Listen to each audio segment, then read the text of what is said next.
किसी गांव में एक बूढ़ा व्यक्ति अपने बेटी और बहू के साथ रहता था और उसका एक पोता भी रहता था। परिवार सुखी संपन्न था, किसी तरह की कोई परेशानी भी नहीं थी।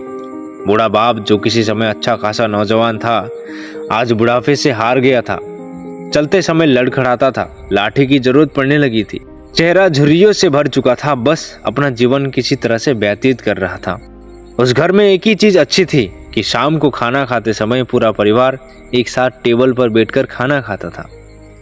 एक दिन ऐसे ही शाम को जब सारे लोग खाना खाने बैठे तो उसका बेटा ऑफिस से आया था। भूख ज्यादा थी तो जल्दी से खाना खाने बैठ गया और साथ में बहू और उसका एक बेटा यानी कि उसका पोता भी खाना खाने लगे।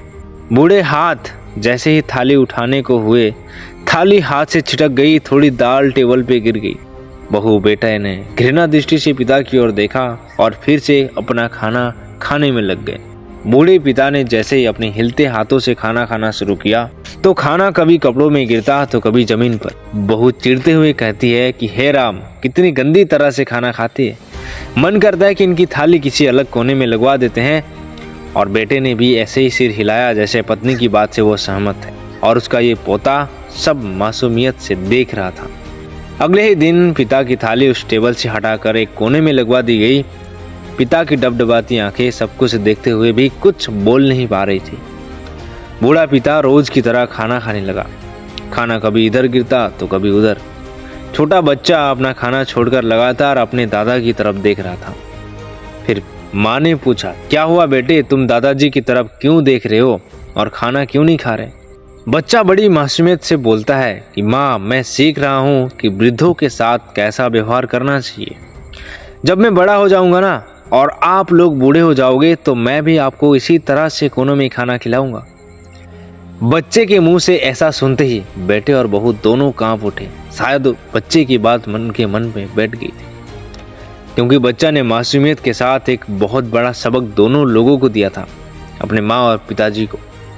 बेटे ने जल्दी से आगे बढ़कर पिता को उठाया और वापस टेबल में खाने के लिए बिठाया और बहू भी भागकर पानी की गिलास लेकर आई कि पिताजी को कोई तकलीफ ना हो। दोस्तों, कहानी बहुत छोटी सी है, लेकिन इसका अर्थ, इसका सार बहुत ही गहराई से समझना है। और इस कहानी से हमें ये सबक भी मिलती है कि माँ बाप इस दुनिया की सबसे बड़ी पूंजी है। आप समाज में कितनी भी इज्जत कमा ले या कितना भी धन इकट्ठा कर ले, लेकिन माँ बाप से बड़ा धन इस दुनिया में कुछ भी नहीं है।